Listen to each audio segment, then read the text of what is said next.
Medicare Part D community meeting. My name is Katie Coombs. I'm on staff at Champaign County Healthcare Consumers as the Medicare 100 Plus Program Coordinator, and I'm also a community organizer. Today we're going to learn more about Part D, the problems with the current program, and what we can do as regular people to fix Part D. The Medicare Task Force has been working hard to prepare for today's meeting and is pleased to have so many people in attendance. As you can see from all the wonderful signs displayed here today, the task force has many fabulous volunteers who do a great deal of work. I'm especially proud of the Road of Hope that displays all the petitions we've gathered so far in support of a real Medicare prescription drug benefit. Before I review today's agenda, I would like to take care of a few housekeeping issues. I hope everyone's comfortable. We've talked about the refreshments a couple times already, but please, there's plenty of food and drink back there. Help yourself if you'd like to get something. And as I mentioned earlier, the restrooms are right down the hall on the right side, so feel free to get up if you need to. We're all adults here today. I'd like to acknowledge the co-sponsors of today's meeting. Our co-sponsors include Active Senior Options, Ask Me Retirees of Chapter 88, Campaign for Real Choice in Illinois, Carl Foundation Hospital, Church of the Living God, Citizen Action Illinois, Family Service Senior Resource Center, the Historic Easter Van Neighborhood Association, the Illinois Disciples Foundation, Mount Olive Baptist Church, PACE, Provena Covenant Medical Center, and St. Mary's Church.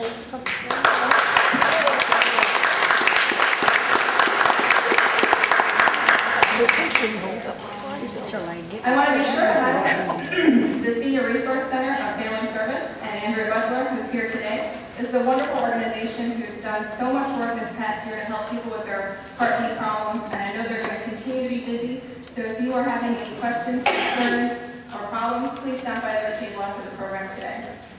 In addition, I'd like to acknowledge the representatives from our senator's offices here today.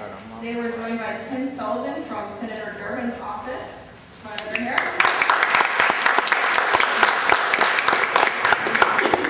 And Kathy Harrington from Senator Obama's office.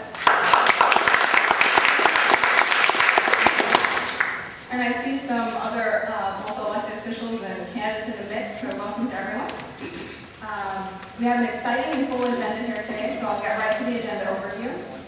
Next up is going to be Claudia Lenhoff, our Executive Director at Champaign County Healthcare Consumers, and she'll talk more about why we're here today. Then we'll take a few minutes to watch an educational film about Part D. And after the film, we'll hear from national expert economist Dean Baker. Then he'll take some questions and we can have a short discussion. Our next speaker up will be William McNary, longtime community organizer, and he's joining us from Citizen Action Illinois. And that concludes the formal program, but we are going to have an activist training portion at the end of the meeting. And for the activist training, everyone here today can have a chance to go to the 4 different stations around the room and learn skills like calling your elected official, to share your concerns about Part D, and the meeting will adjourn after that. So I'd say we move right along here and welcome Claudia Lenhoff, the Executive Director of Champaign County Healthcare Consumers. She's worked.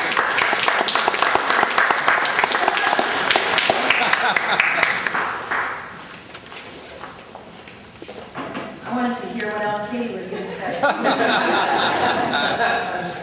Good morning, y'all. Thank you for being here. The purpose of today's meeting is for us, as local community members, to take action to tell Congress to fix Part D. We know that Part D is a disaster. We know that Part D is not a real prescription drug benefit for Medicare beneficiaries, but a profit-generating gift to the insurance industry and the pharmaceutical industry. For months, as we've been talking about the problems with Part D, and many of you have been living those problems with Part D, the media and others have said that we are complaining. And I don't know how many of y'all remember, but early on when we started talking about Part D, the News Gazette took out an editorial. We were saying how confusing Part D is, and they took out an editorial just basically saying people are just complaining and they just need to do some more and they can, work through this. No, that's all right. Well, we're not here today to complain, but to learn and then to take action to advocate for the best possible prescription drug benefit. Congress should make Part D the most efficient, cost-effective program possible that delivers real benefits to Medicare beneficiaries. And I just want to say, it's entirely possible throughout this meeting that more of this will happen where these petitions, may pull down. It's the weight of, our voices and what we want done.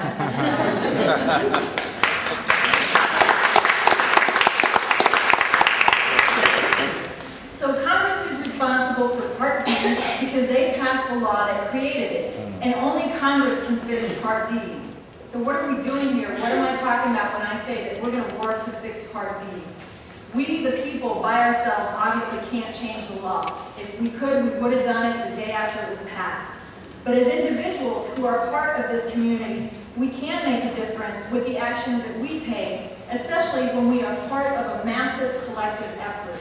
And we are part of a massive collective effort. You will see that later today. It's hard to see it in our own community where we're gathering ourselves together. But tomorrow is National Donut Hole Day, where there are thousands and thousands of people and organizations around the country who are going to be voicing the exact same thing that we're talking about today. So we are part of a national network that is trying to make these changes.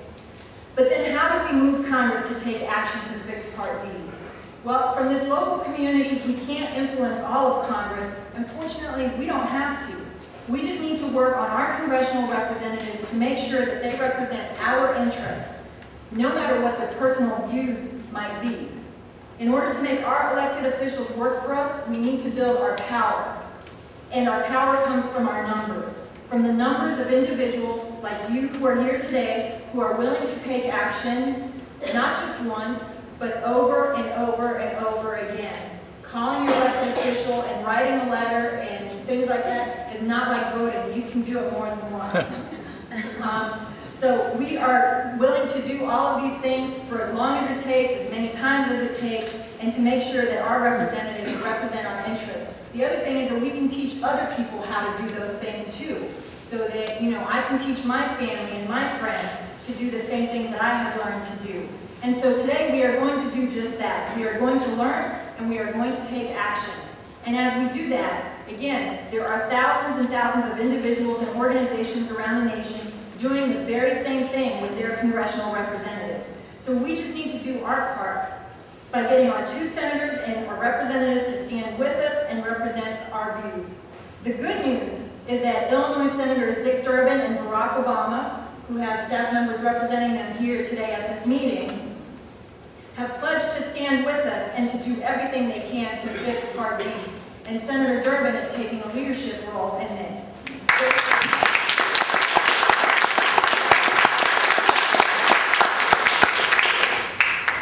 The fact that the senators have sent representatives from their offices to be with us today shows not only their commitment to this issue and to this community, but it also shows the power of our organizing and how it is possible to engage our elected officials. They knew it was important enough that this is a big enough issue to this community, that we are an active community. They wanted to be here standing with us because they want us to know that they hear us and that they stand with us.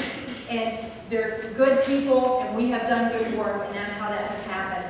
Now we need to work on our representative. Remember, we got 3 to focus on, 2 senators, 1 representative. Our representative was invited to be here. Is anybody here from Congressman Johnson's office? Okay. Candidate running for representative is here, Dr. David Gill. Congressman Johnson was invited to be here or to send a representative. We know Congressman Johnson's personal views on Part D differ from what his constituents want. He said that in a TV broadcast where he was saying that he doesn't believe that it should be a Medicare administered plan, and he believes that the private insurance market can handle it better, and so on. So we know that his personal views are different than what we want. But he is elected to represent the people, not his personal views, and so we need to take action to let him know what we want. And we need to make sure that others know so that they can take action too.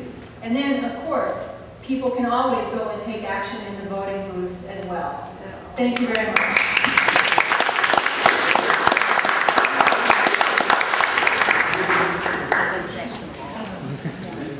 Well, thank you, Claudia. I was going to say that we wouldn't be here without her.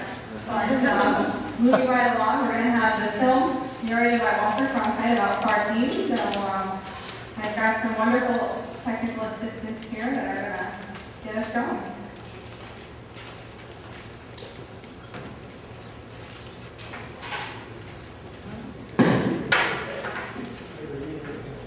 That was a very educational and powerful film, but that certainly doesn't capture everything about Part D. Our next featured speaker is a nationally recognized economist and co-director of the Center for Economic and Policy Research.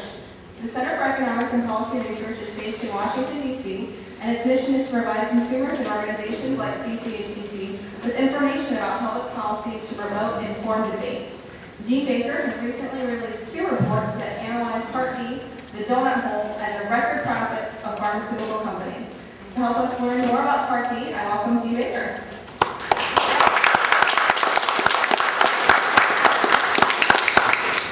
Thanks for organizing this, and it's great to see a lot of people out here today. It's obviously a very, very important issue. I really enjoyed the film. I hadn't seen Walter Cronkite anything for a while, and I was very disappointed that he didn't end it by saying, "And that's the way it is." But that is the way it is. I will say that. The basic story, as you all know, this is just a classic case of bad policy. It's one of these things sitting there in Washington and someone following the debate, a little bit involved in it, but obviously not in Congress. They're just saying they can't really do this. This is just really bad policy. It's really foolish policy. And the bottom line is it's costing the taxpayers a lot of money. It's $700 billion, more than $700 billion over the first 10 years of the program. And the key thing is it's not solving the problem. So $700 billion is a lot of money, but we had a real problem. We have a lot of seniors that have great difficulty affording their prescription drugs, and this doesn't deal with the problem. Just to give you a simple number on this, President Bush ran in 2000. One of his promises, of course, was that he was going to have a prescription drug plan. So, we come up with one 3 years later, goes into effect this year. Well, on average, seniors are paying more today out of their pocket for prescription drugs with the plan than they did back in 2000 without it. Okay, so where's the, and it gets worse, of course, because drug prices keep rising. We're spending $700 billion and we haven't solved the problem. Okay, so I just want to go over some of the points here, and basically, the film did a good job, laying out the basic story. So I'm just going to hit on some of the themes that the program talked about. What are the sort of obvious big problems with the program, and again about how to fix it. The obvious problems: first, high administrative costs. I'll come back and say a little more on each. There are very high administrative costs because it's being done through private insurers rather than through the Medicare system. Secondly, high drug prices. Drug prices in the program are much, much higher than they have to be, again, because we don't allow Medicare to use its bargaining power to push down drug prices. And third, the excessive complexity. And, this is very complex from a variety of different angles, obviously signing up for the program, doing the whole, et cetera. One last point I just want to make on that before I go into some more detail, just to emphasize this point. The donor hole today, kicks into $2,250 and goes after you spend $2,250 on drugs, and then everything's out of pocket until you've spent over $5,100. It's like a $2,850 gap today. Important to keep in mind, they made this point, in the film, but that rises year by year. It rises in step with drug costs. The Congressional Budget Office projects that drug costs will rise at the rate of about 9% a year. So they actually gave the number for 2013. They said it'll be about 5,000. I actually had in my notes, I was going to tell you, well, in 10 years, it's going to be over 6,000. So this is a problem for people today, but the point is that's the beginning of the story. It gets worse. So people have right to be upset about it now, but you're going to have more to worry about, when we get out, 3 years, 5 years, 10 years. It doesn't address the problem. Okay, the basic story is the administrative cost. One of the great successes, if you look at Medicare compared to the rest of the U.S. healthcare system, administrative costs are much, much less than those of us who get their health care through the private insurance system. The administrative cost of Medicare around 2% of what they pay out for health care. If you look at the private system, it's on the order of 15%. Why is that? Well, they mentioned in the film. Well, private insurers have to do marketing. Medicare don't have to do marketing. Everyone's in it. They have to do marketing. Secondly, they have to pay profits. They have to pay dividends to shareholders. The private companies, they're looking to make a profit. And the third part of the story, the fourth part of the story is, you get some people at the private insurers who make big money as the top administrators. So if you look at the top executives of some of the big HMOs, some of the big insurance companies, they're getting $1 million, $10 million. They're getting very big salaries. You don't have that in Medicare. You don't have to cry for the people running the program. They get decent salaries, but they're not going to walk away with $10 million next year. Okay, so then those nice salaries, of course, come from somewhere. They come out of our pockets. Okay, so Medicare is much, much more efficient than the private insurance companies in administering health care. The obvious thing would have been to say, okay, let's just run this program through Medicare. You know, and again, it's sort of an interesting historical fact. Most of you probably know this, but you know, you talk to staffers or some members of Congress who aren't that old or not that knowledgeable. The reason why drugs were originally included in Medicare wasn't like a principled decision. Back in 1966, when they started Medicare, they didn't cost a lot of money. Okay, but there was no reason in principle that drugs shouldn't have been included in Medicare to begin with. It was just no one really thought about them as a big deal back then. Obviously, now drugs are a big deal. Okay, so the obvious thing would have been to simply include Part D as part of Medicare, and the Congressional Budget Office, you heard in the film, they did estimates of how much money that would save. It would save about $5 billion a year. It's about 10%, a little bit less than 10% of the cost of the program. That's a big savings. Okay, just right off the bat, just the administrative cost of the private insurers doing it rather than running it through Medicare.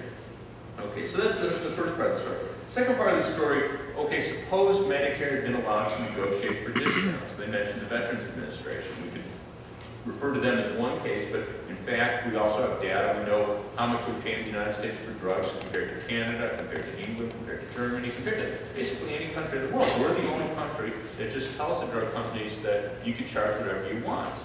And as a result of that, you know, Medicare is paying prices that are on average about 50% more than what the Veterans Administration negotiates. The same would hold true if we're looking at drug prices in Canada. Some of you may actually get some drugs from Canada. It's a perfectly reasonable thing to do. We shouldn't have to do it, but you know, that's a way to save some money.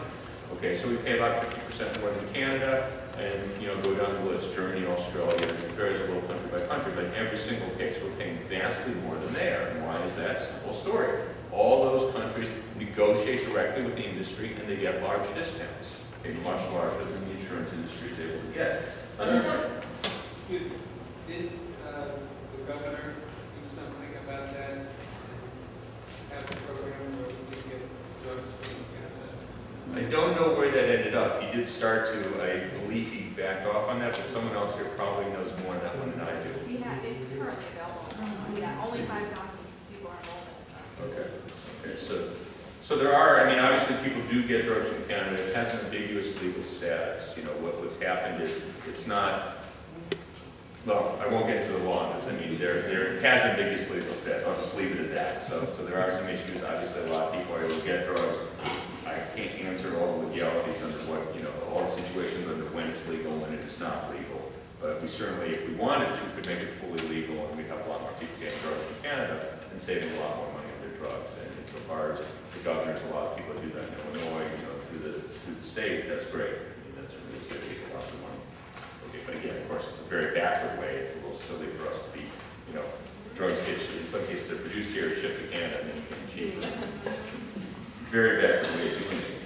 Okay, the other point I want to make in terms of drugs or drug prices, it's important to realize, because, you know, sometimes people feel, well, we're kind of eating up on the drug industry, we shouldn't do that, you know. It's important to realize drugs really are cheap.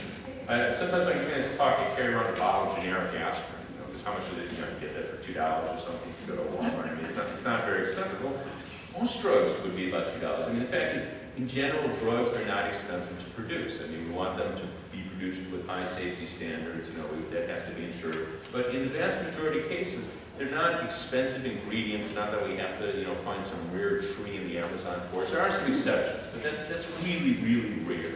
So almost invariably, drugs are very cheap to produce. So why are they expensive? Well, they're expensive because the government gives Pfizer and Merck and the other big drug companies, we give them patent monopolies. So we tell them, okay, you're producing Taxol, or you're producing Pfizer, whatever it might be, and we're going to arrest anyone that produces that in competition with you. We give them a monopoly. And if you need this drug, if you need the cancer drug, if you need the heart drug, and they're the only ones producing it, well, obviously, you know, they can charge you lots of money. You know, you need it for your life, you need it for your health. You're going to pay a lot of money if you can. You know, if you have the money to pay it. You know what's more important. So the reason drugs are expensive is because they give them patents. Now, again, there's a longer argument. I won't go into this, but there is an argument that yes, they need the reason for giving them the patents is they need the money for research. That's obviously part of the story, but the fact of the matter is, what they spend on research is a very small fraction of the money that they have coming in. It's no more than 20%, and even a lot of that money isn't going for breakthrough drugs or trying to find cures for new diseases, what they're trying to do is produce a copycat drug. They saw, that Vioxx is a big seller, or Taxol is a big seller, so they're trying to, break in on that market. So they're actually, much of their research actually isn't even going for developing new drugs that will meet unmet needs, find new cures or treatments. They're simply trying to break in on someone's market that's already there. Okay, so there is an issue about research. We should take that seriously, but that doesn't mean we have to pay the prices we're paying today.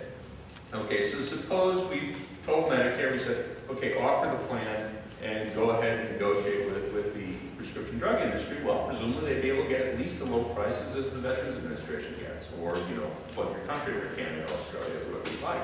Okay, well, if they did that, we could eliminate the donut hole. I've done the calculations on this. You could do more than eliminate the donut hole if you wanted to. You could eliminate the donut hole. You could eliminate your copays. You could eliminate the premiums and still money left over in the bank. Okay, that's how large the savings would be. Okay, now what I would probably say is, probably at least middle income, higher income seniors, you probably pay something, some copays or whatever. I pay $5 or $10 when I go to the pharmacist.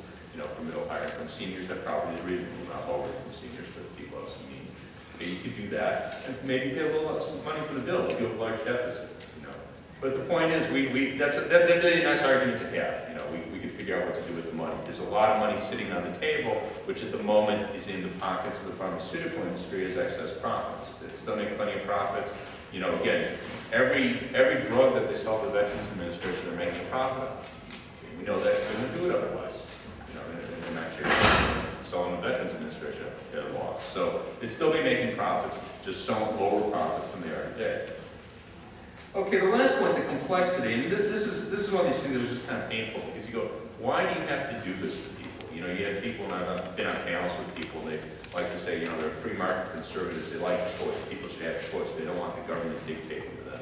And you just think about this, and it just go, okay, we don't want the government telling us what clothes we should wear, but we really want to read through insurance policies. I mean, it's close to crazy. I mean, who in the right mind would want to, spend their time, if you had the option not to go through these different insurance policies, deciding, which one offers the best plan for you. And, even that film didn't fully capture the complexity, because, I'm sure all you realize, on the one hand, you're looking at, different co-pays, deductibles, and different drugs covered, and you have a good deal. One plan might have a good deal on drugs to treat arthritis, but if you have diabetes, they don't give you, it doesn't deal with the drugs for diabetes.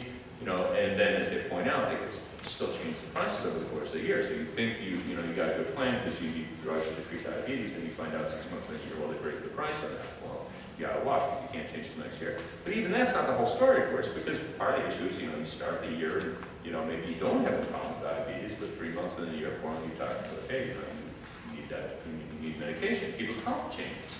So you're in this situation that, you're obviously going to make your decision when you roll a plan at the beginning of the year based on your health at the time. But you don't know what your health is going to be 3 months, 6 months into the year. So it throws this uncertainty, this sort of gambling into it, that why do we need this? And again, it's one of these things, I've been on some panels with people, and they mock, oh, how hard can it be? And I remember once I was being interviewed, actually a totally different issue with the reporter, when I was talking with the reporter about it. We were talking about this last night. I was talking with the reporter about this, and he actually brought it up. He goes, people are complaining about it. It doesn't seem a big deal to me. I signed my mother up last week. He volunteered his mother. I guess it was just over 65. He said she's in good health. She only has a few prescriptions. I go, how long did it take you? He said, oh, it's only about 3 hours. So I think, here's this guy, he's younger than me, he's used to using computers, he's a business reporter. And it took him 3 hours to sign up his mother, who's in good health. Thinking, that's a good story. I mean, and we have research on that. There's a Medicare Advisory Commission that actually did a study of this, and they looked how long did it take people on average to select a plan. And they found that the median, half more, half less, was 8 hours. It's a median. So again, a lot of people are probably people like this guy's mother that, they have 3 prescriptions, probably didn't take them a long time. So if the median was 8 hours, you probably have a lot of people that spend, 15, 20 hours, 30 hours. I mean, this isn't a good use of people's time. Okay? It's not a good use of their time, and it provokes anxiety in just ways you don't need. There's other aspects too. I mean, they mentioned this a little bit about the chaos in January 1st. I mean, it's kind of sidebar because hopefully, it's a one-time thing. But when you implemented the plan, this was just kind of like, what were you guys thinking of? Because, we had about 8 million people that were already getting their drugs covered through Medicaid. Lower income seniors were already getting their drugs covered through Medicaid. So what do? They go, okay, January 1st, you're in the plan. Are you ready for that? They said, oh, we're ready. Well, no, they weren't ready for that. And you had hundreds of thousands of seniors falling through the cracks. And, this one of these things you go, you didn't have to do it all on January 1st. I mean, suppose you pick 3 states, one in the Midwest, one in the Northeast, one in the West. Let's see what happens in Iowa and Maryland and Nevada. We'll have them do it on January 1st. Everything goes well, then, 30 days later, we'll do it with 10 states, And then, since these people are already getting their drugs, they're already getting paid for through Medicaid, why did you have to do it all at once? So it was one of these situations where you caused a lot of people, great anxiety. Many people weren't able to get their drugs because they were supposed to be in a plan. For whatever reason, they weren't assigned one, or they hadn't signed up for one, whichever, so they couldn't get their drugs. And then you had the pharmacists. I know I've been in Washington with some people at the Pharmacy Association. A lot of these pharmacists, they did the right thing. They filled prescriptions not knowing if they'd be paid. In some states, the states came in on an emergency basis, picked up those prescriptions. In other cases, the pharmacists simply on their own said, well, you're not covered. They knew that people, the Medicaid population, for the most part, they can't afford $100, $200 out of pocket. They're not expecting it. So the pharmacists did the right thing and picked up the tab, but they shouldn't have been in that situation. Okay, so this was just, it was, again, I say it's a one-time thing because we're not going to be rolling the Medicaid population into the plan every year, but it just shows you how poorly thought out, this plan was. Okay, last point I want to make in that respect is just how kind of bizarre this idea of donut hole is. Because it's, if you think about this, we're talking about insurance, and, I can't think of any other insurance. I mean, can you imagine if you had your car insurance and it said that, you have your standard deductible. I mean, you're paying the premium every month, or, however you pay it, twice a year, whatever it might be. And then if you have an accident, of course, you have your deductible, $500, whatever it might be. And then they told you, and then we'll pay the next $3,000.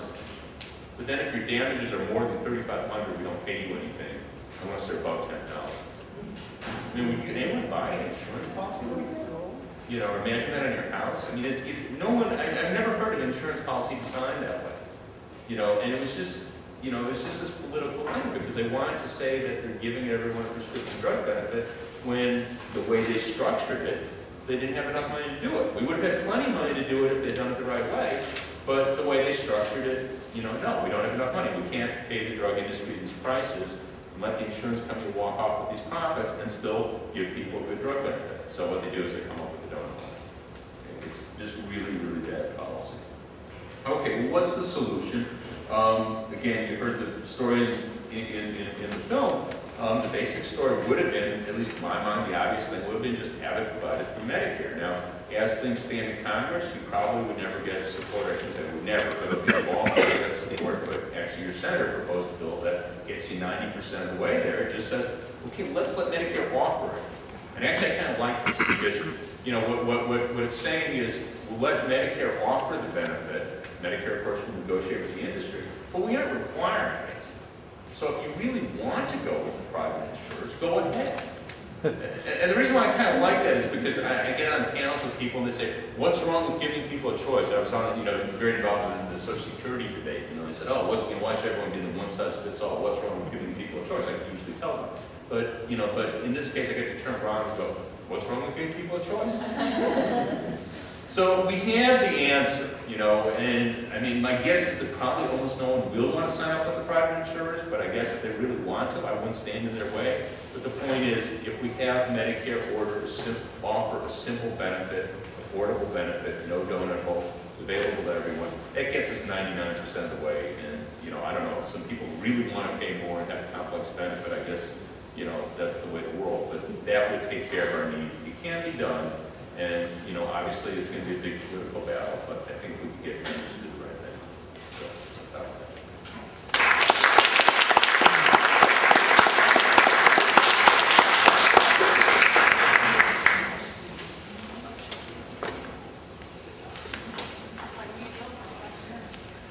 Well, that was a very educational discussion. I know I learned a lot and had my conclusions affirmed. So it was great to hear from Dean Baker.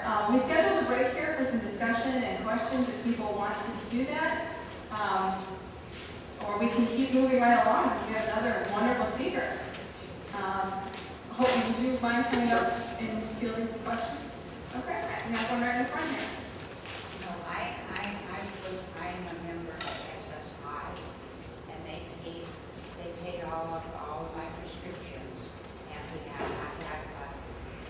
they increased my copay by $7 a month, which is $84 a year when they went to medical. And I just received, I have both through the company medical, and they just mailed me that they pay for only 5 of my nine medicines. And I can't understand that. And they put what Medicare will pay for and what I pay for on the other side. In other words, they couldn't put in the copay part of that. Then, but I have four medicines that I believe I looked through their book and they did cover. They did cover that. So is it the insurance company then that's covering that for me? Or is it, I have to say, I can't really, Medicare? I can't really say how that's being covered. In principle, you're not supposed to lose coverage of drugs that you had covered. Now, in particular cases, I'm sure that is happening. So, who's picking that up? Probably. Well, I'm getting all the medicines that Yeah. I once had, which is fine. And through medical, I have had no difficulty whatsoever. But I'm one of the very few. But with this copay, I found out that if you get your pay set, that the pharmacy will allow you to get your medicines 3 months at a time.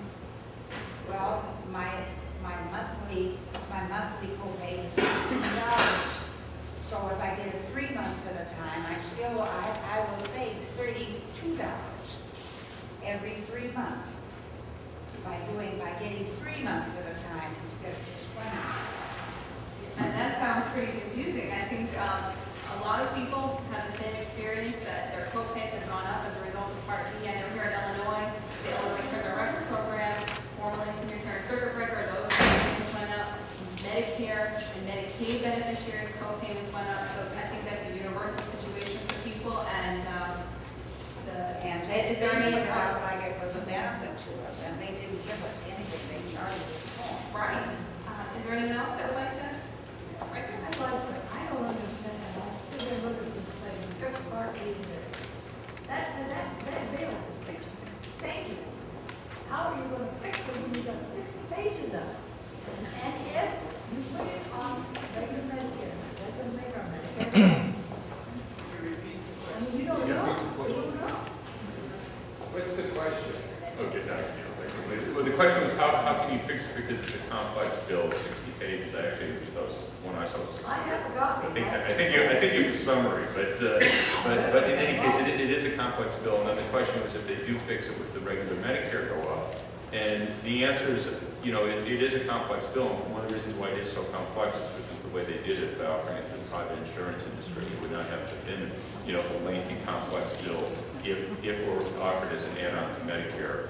And secondly, no, there'd be absolutely no reason why Medicare would have to. I mean, again, the reason why you could give people lower co-pays, premiums, eliminate the donut hole is basically the savings that if it were done through Medicare, you'd be paying much less for the drugs, and secondly, the administrative costs would be much less. So there'd be absolutely no reason for Medicare payments to go I up. went to get my prescription last month. No, because I said, what? I had to call 10 people, the 11 to 12 person fixed it, but they didn't explain it. These people did not know. Nobody knows what it's about. And I think it's a lot of time, and I still didn't get they straightened it out for 1 month. And then I go back to where I was at. But I didn't get an answer. And I think our congressmen have been paid off. I'm sorry, but that's the way I feel. Yeah, a lot of people have found that the experts at Medicare can't get their facts straight either, so I'm sure that there's more people in that situation. Right behind you.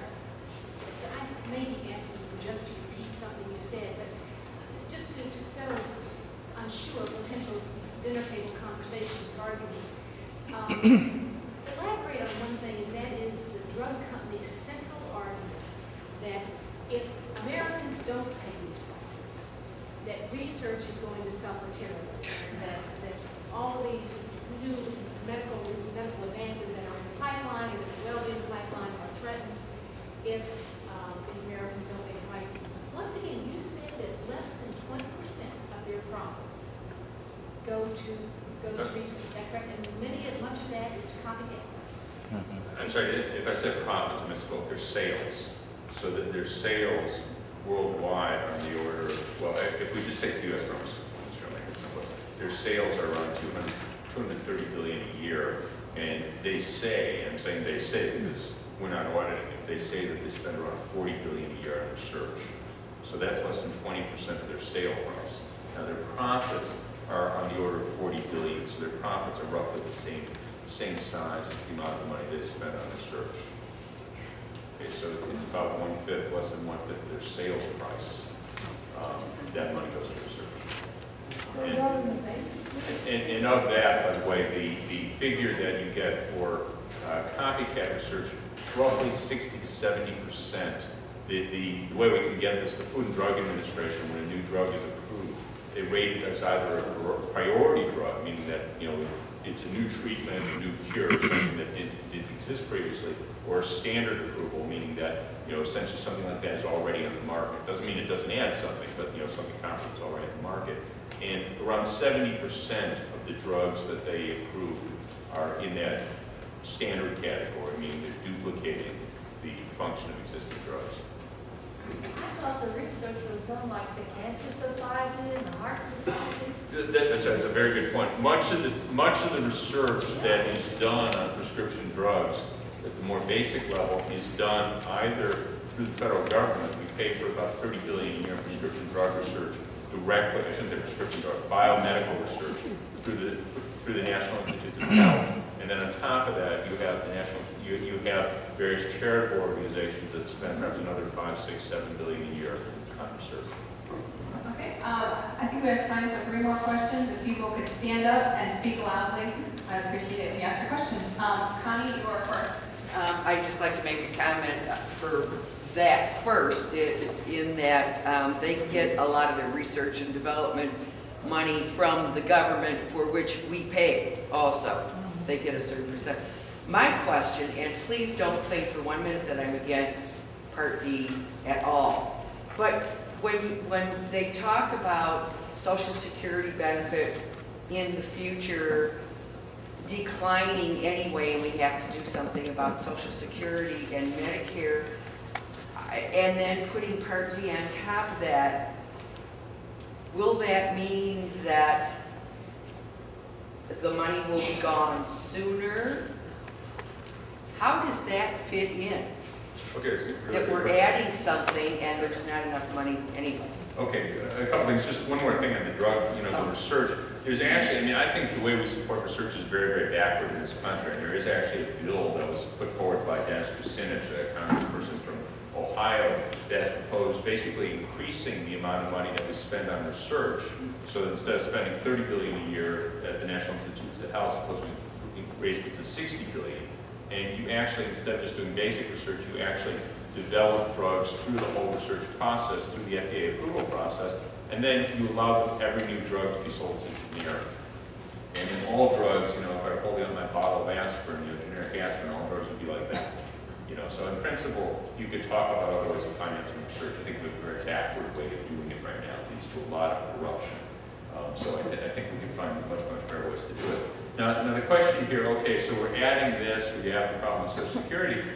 We actually don't have much of a problem with Social Security. People have been working for decades to scare the public about Social Security. Not to say that over a very long term there aren't problems, but the most recent projections from the Congressional Budget Office are that we did absolutely nothing. We could pay every penny in benefits through the year 2046. And then even after that, we could still pay about 80% of benefits, even if we never did anything. Now, somewhere, the sort of long-term problem we face, I don't think there's a problem, but the sort of long-term problem is we're projected to live longer lives. So that does cost more money. So somewhere, my guess is we'll probably want to raise taxes. Maybe we want to raise a retirement age at some point. not this year, not next year, not in 10 years, but somewhere we might want to do these things. But the idea that, this is facing some imminent crisis, the problem, we're about to run out of money, that's a scary story. It's just nonsense. The money is not there, though. I mean, they Well, have used it for no, other the things. money is there in the sense that the fund holds U.S. government bonds. So, what you could say is our federal deficit getting too large? Now, that's not a question about Social Security, that's a question, what's our overall tax and spending policy? And I think there are issues there. We had a big tax cut, a couple big tax cuts. We're having a war in Iraq, which costs a lot of money. I mean, I don't see this as reasons we look to cut Social Security and Medicare, but yes, I mean, we do have to look carefully at the overall budget situation, but none of these, to my mind, are reasons to cut Social Security and Medicare.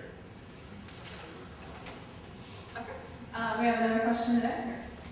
I have a comment more than a question. Claudia mentioned that I'm here. My name's David Gill. I'm running against Tim Johnson for his seat in the U.S. House of Representatives.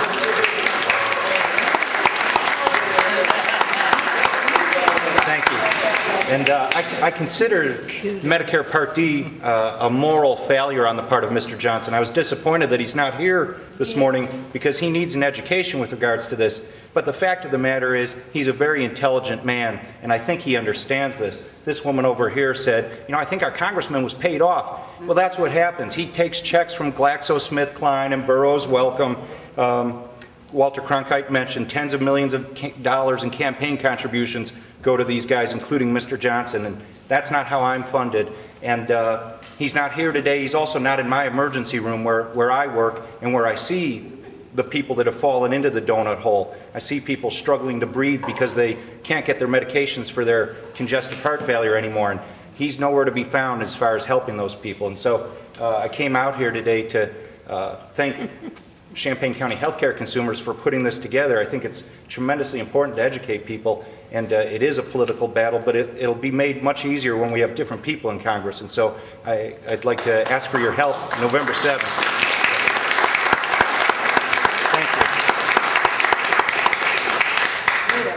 Okay, do we have anybody else? You've already had a chance to speak, so we have time for one more. Is there anyone else that wanted to slip something in before we move on? Okay, if you could keep it short, I'd appreciate it. Okay, thanks. I received a letter through the mail.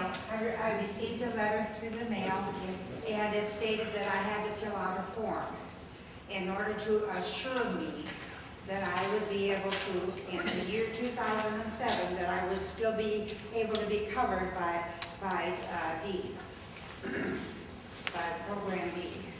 And I phoned the number, and it rang and rang, and I phoned it different times of the day. I thought, well, maybe I'm phoning it at the wrong time. I never got any answer. And I talked to another people in my apartment building, and they received one through the mail.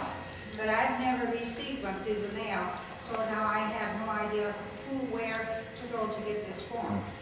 I called Social Security, and they said that I was covered. So Okay. not to worry. Well, I just want to remind everyone that Family Service is right over here in the front. Andrea can answer specific questions about your problems with Part D. And yes, everyone does need to re-enroll with their Illinois CareRx for 2007, and Illinois CareRx does require that you sign up for the Extra Help Program. So Family Service can answer those individual questions. Well, I had to sign up for Okay. extra help Right. to get everything I've got now. Well, So all why do right. I have to redo that? Andrea can talk about that. Let me make a parting comment. All right, a final comment, and then we'll Listen move just for a on. moment, for a very fast moment. I'm Reverend Robert R. West, and Dr. Gill. I would encourage the community to give him a vote, with Tim Johnson, because I think it's much needed. Needs diversity in our community, and he will bring that to the people, the senior citizens. I am a senior citizen for many, many years. I think we should, I have a radio program. I got a radio program, WFT. You Just a moment before we move on to hear William McCarran. I just wanted to make very clear, Champaign County Healthcare Consumers is a 501c3 organization. We are not allowed to endorse any candidate. We never tell you who to vote for. What we do, I understand this is our event though, okay? I understand. What we do It's fine. What we do is we give people the information that they need, and we remind you, you can take action in these ways, and yes, you can take action in the voting booth. I just wanted to make sure that people understand that Healthcare Consumers is not telling you how to vote, but we do want you to vote, and hopefully you're learning a lot today that helps you make that decision.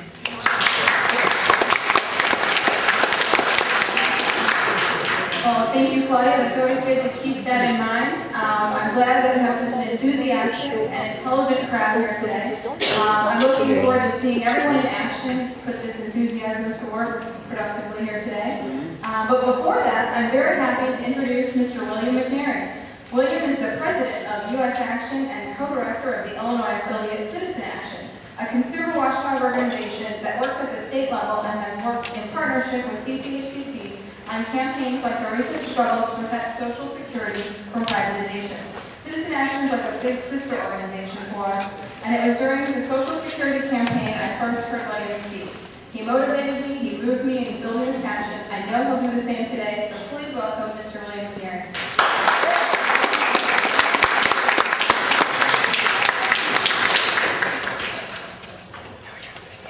Thanks, little sister. Well, good morning.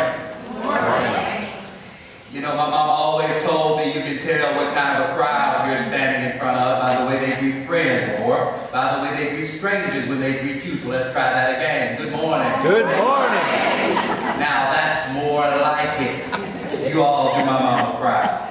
At Citizen Action Illinois, we say there are three kinds of people. There are people that make things happen, there are people that watch things happen, and then there are people that don't know what's happening.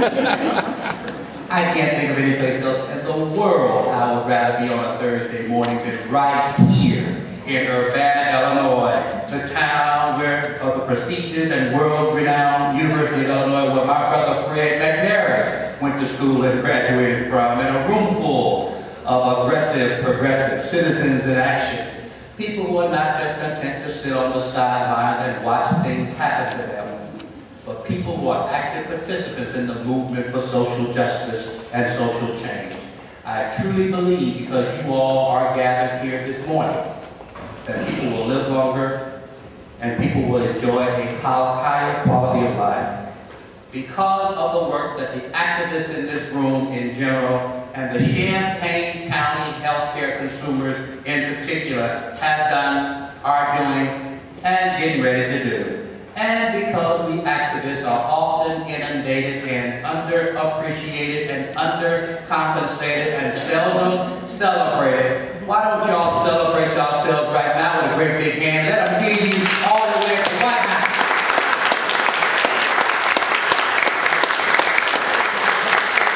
To all the people who spoke before me, let me first of all thank you for challenging our heads with good information, challenging our hearts with good inspiration, and challenging our feet with good instruction. Having me speak at a forum like this is never a 50-50 proposition. I guarantee you I've already received more inspiration and more knowledge than I can give.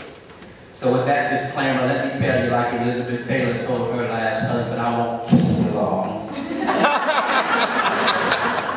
Let me be a real brief and tell you why it's important that you are here today. U.S. Action, we're the nation's largest organization of statewide grassroots organizations. We're in 23 states with 33 affiliates, representing over 3 million members. And if you can sum up what we believe that every man and woman who wants to work is entitled to a livable job with a living wage and safe working conditions and a secure retirement.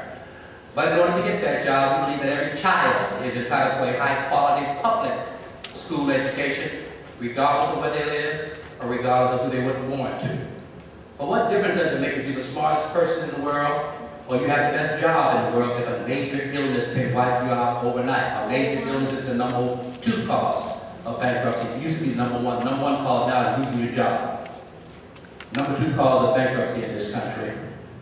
So we believe that high quality, affordable health care should be a right guaranteed to all. And we got the audacity to believe that we can enhance and improve the quality of our lives with an environment of arsenic-free water and pollution-free air and pesticide-free food. Make no small plans titles. They do not excite men nor women's souls. But if we are to achieve this vision of a more just and moral world, we can't say that we're to the left of everybody else, and we're brighter, and we're smarter, and we're pure, and we're better than everybody else. That's elitist. We have to see ourselves in the center of people's lives, because that's where we are. That's where we live. It is not us. It is our politics. It's our political direction that is off-center. And we have to move our politics and our politicians closer to where we are. There's a lot of talk in Washington, D.C. about values. Well, I'm here to tell you right now that values are more than just pious posturing. There is a government document that reflects our values, and it is called a budget.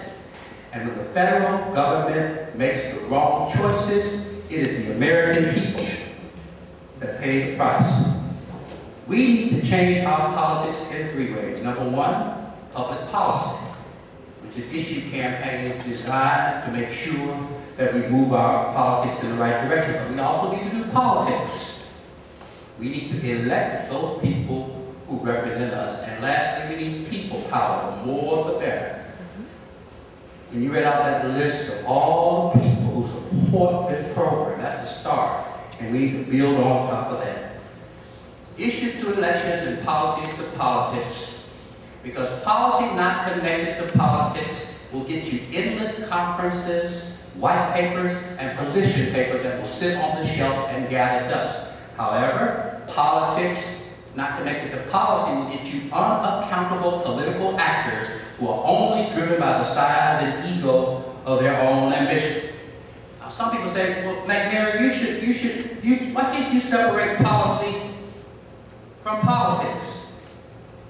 Well, Congressional Quarterly, July 29, 2005, quote, in his remarks to the lobbyists on Thursday, then House Majority Leader Tom DeLay, Republican of Texas, said beneficiary support of the added prescription drug coverage will be a boon to Republican lawmakers in the 2006 midterm elections and in their efforts to enact privatization to Social Security. Quote, if we have credibility with seniors on this issue, they will start trusting us on Social Security, end quote. Now, you have me to separate policy from politics. The House Majority Leader, he don't separate policy from politics. I'm a firm believer, and this proves it. If you don't do politics, politics will do you.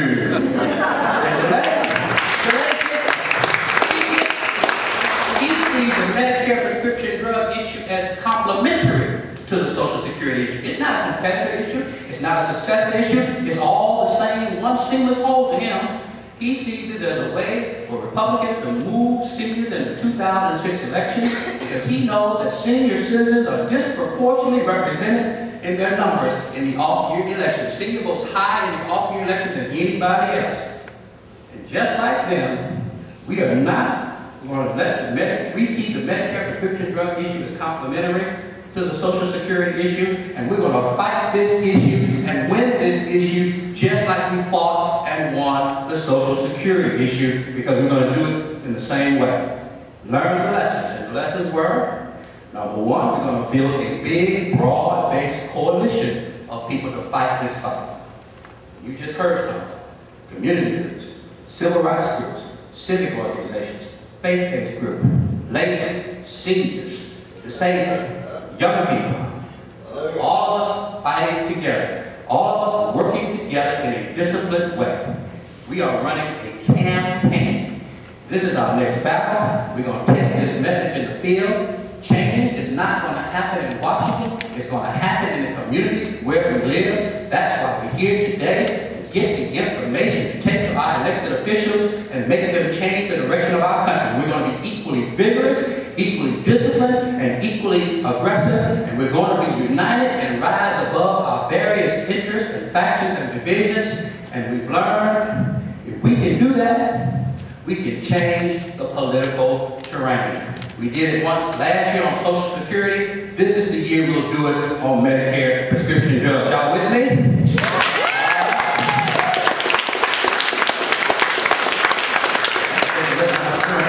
Sit down here while I'm on a high note.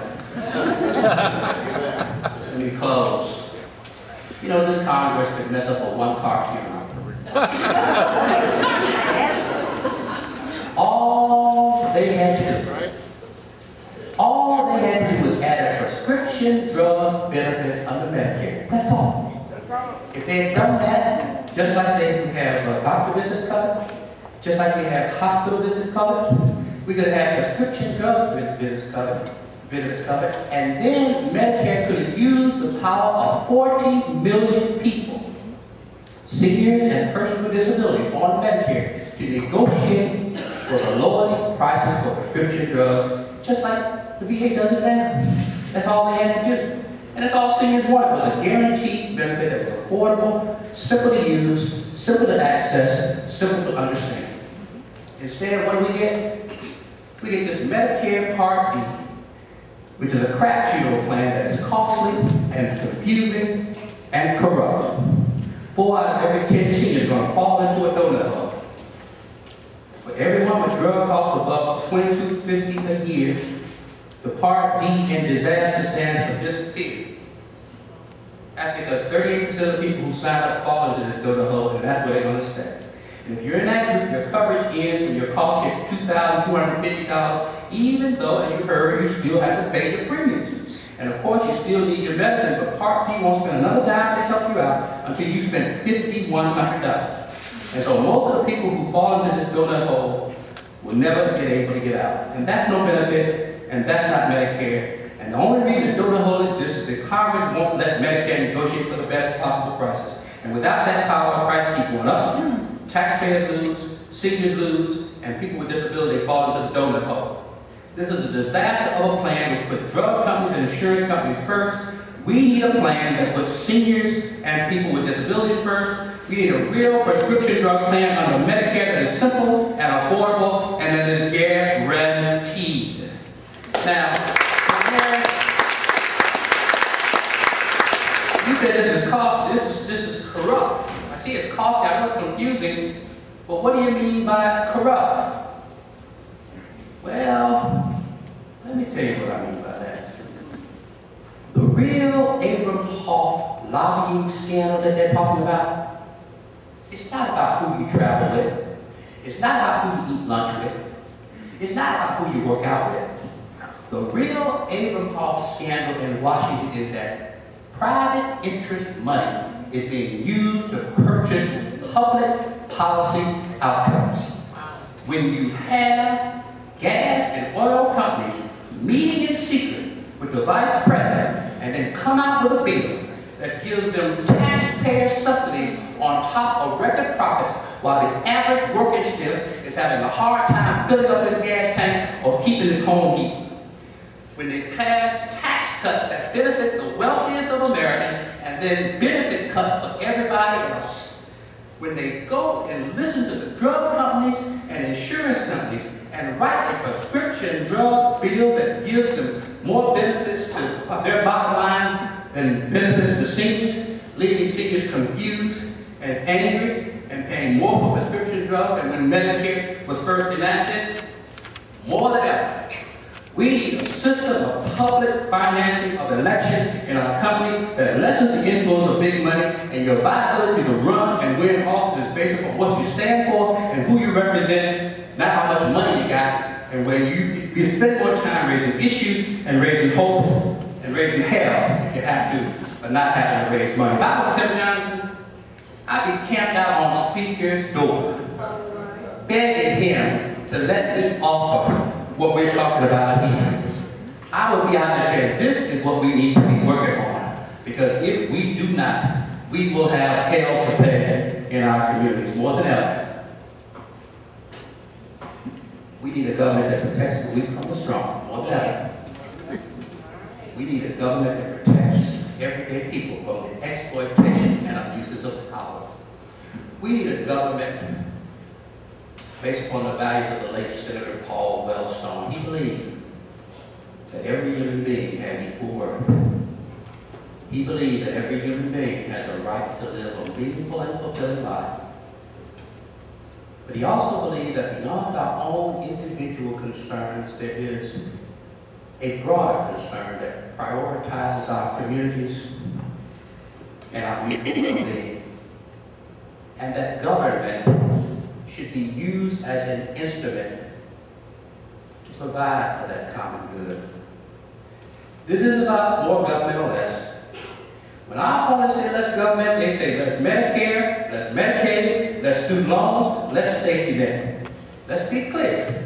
They're perfectly happy to call on government when it comes to snooping through our briefcases, our computers, or listening to our phone calls. They're perfectly happy to call on government when it comes to telling women what choices they can make about their own bodies. They're perfectly happy to call on government when it comes to deciding who should love whom. They're perfectly happy to call on government when it comes to keeping cheaper medicines out of this country from Canada. But this is America, and just like Martin Luther King said, we are all interwoven in a single garment of destiny. What affects one of us directly affects all of us indirectly. We all do better when we all do better. I believe that this war in Iraq, my own personal opinion, is an unjust, immoral, and probably illegal war, and will go down in history as a colossal failure by any measure. The cost in lives, the cost in money, the cost of our moral standing in the world, but regardless of what you feel about the war in Iraq, once we as a country made a decision to go there,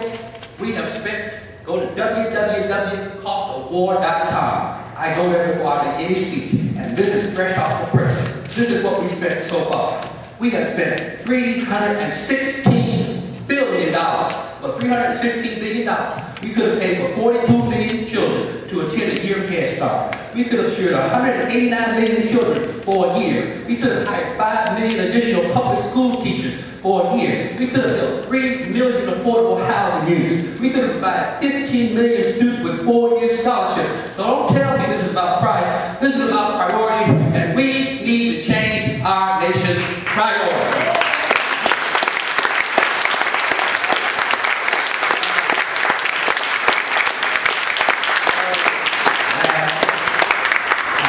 I told more than once. This is my final club. We need to get a real prescription drug benefit under Medicare, and we're going to do it. And don't let them tell you that it's too much, it's too big. And please, whatever you do, don't let them tell you it's not the right time, it's not politically viable. Because if they tell you it's not politically viable, that's okay. At least they didn't tell you you were wrong. Because I think it's hard to do. It's hard to make wrong right. That's hard. But it's not necessarily so hard to make what is politically not viable now politically viable if it's right. It's always wrong. Always wrong to deny women the right to vote. Always. Always. But one time it was politically viable to do so.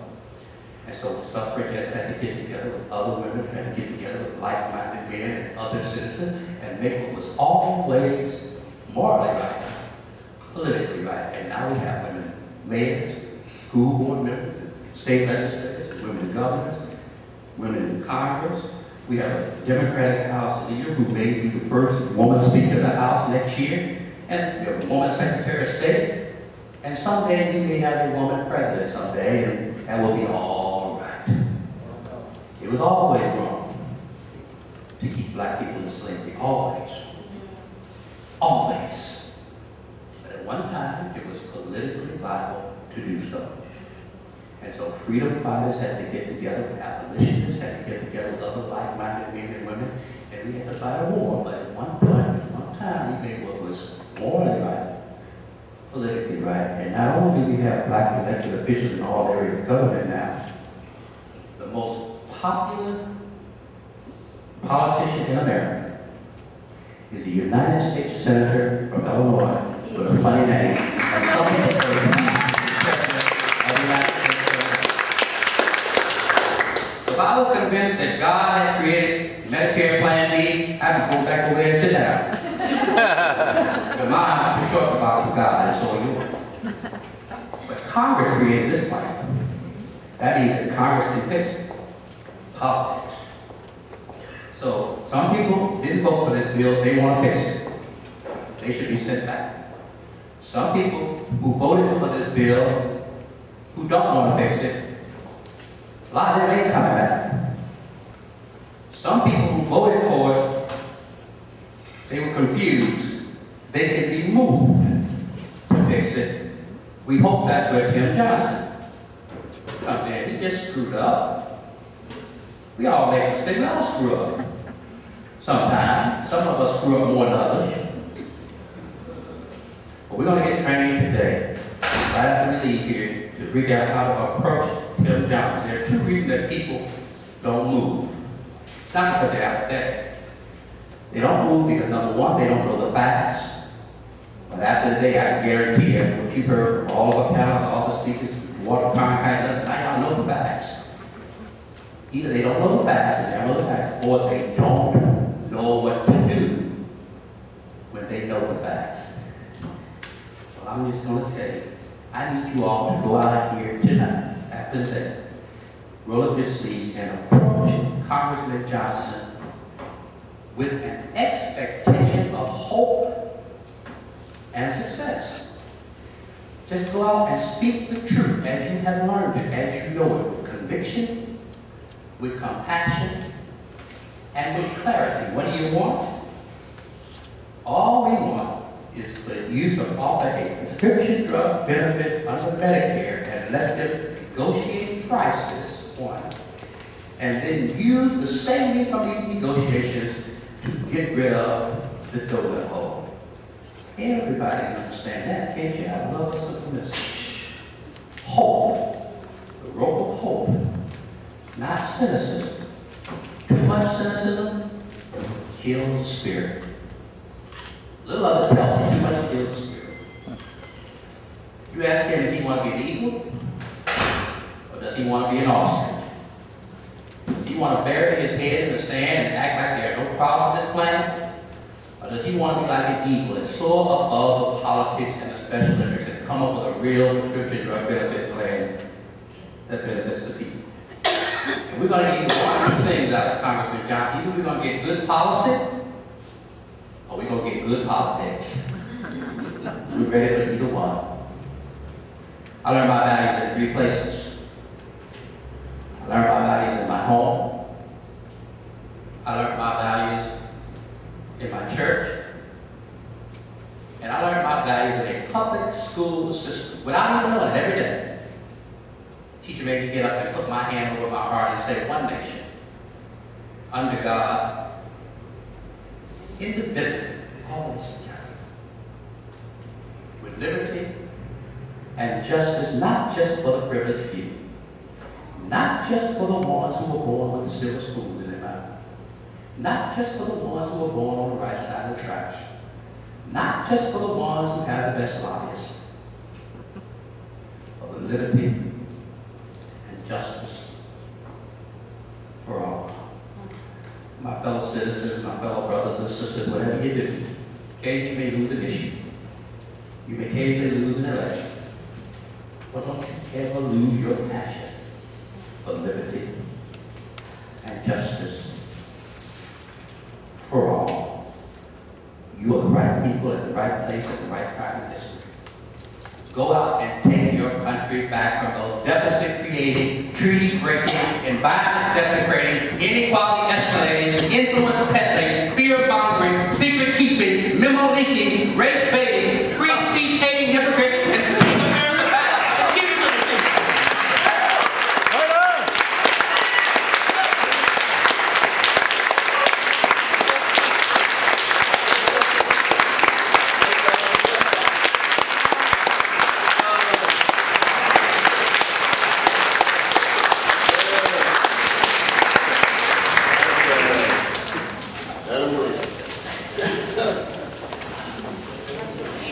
Well, I sure wasn't kidding, was I? Wonderful speaker. And after that, how can we all not take action here today? I'd like to ask the volunteers that are going to be working at the different activist training stations to go ahead and move to them at this time. We've learned a lot about the problems with Part D today, of Medicare beneficiaries, I've seen a lot of the problems with Part D, and the people with Part D have lived the problems, as have their families. Today we learn these problems are not isolated cases. The Part D program has problems built in. The donut hole is extremely harmful, and we learned it's completely unnecessary, and it's a bad way to attempt to control costs. The costs are not contained, they're passed on to Medicare beneficiaries. Even those of us who haven't been harmed by the donut hole or other problems with Part D are not getting the best benefit possible. If Part D was administered by Medicare with the authority to negotiate discounted drug prices, everyone's costs would be going down. The current Part D program falls short. It harms Medicare beneficiaries and wastes taxpayer dollars, while insurance and pharmaceutical companies continue to reap record profits. Today we have an opportunity to speak out to our elected officials in Congress. They created Part D, so they need to hear from us, so they know that we need them to fix it. We have 4 different stations here today. We have a petition station in the back. You can help us to build onto our robocall. You can add your name to the petition and be trained on how to carry petitions. Reverend West will be over there. We have a station where you can make phone calls and call your elected officials. Right up here in the front, Jen's already up here. And you can have the phone number available, a script, and it's very easy. Jen can help you call Representative Johnson right now. We have a station where you can write letters to the elected officials. You can write Representative Johnson today, right over here. We have his address, some ideas for writing your letter, so please visit Midge and Quiet and George up there. And then we also have a station for writing letters to the editor. You know, everybody reads letters to the editor, including our elected officials. So if you want to do that, head right to the back, and Ryan and Eleanor and Harold can help you write letters to the editor. So after this, you're free to leave, so I want to take a moment to thank all of our wonderful speakers and everyone that helped out today and all of our co-sponsors. So let's give everyone a round of applause.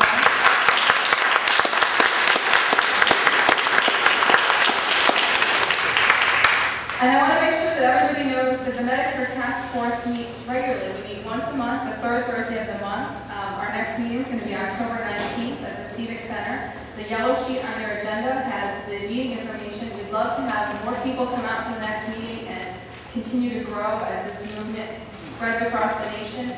Tomorrow is the National Donut Hole Day, so what we learned here today we can bring to our friends and neighbors and take action as a country tomorrow. So thank you for coming out, and let's take action. Go to those tables.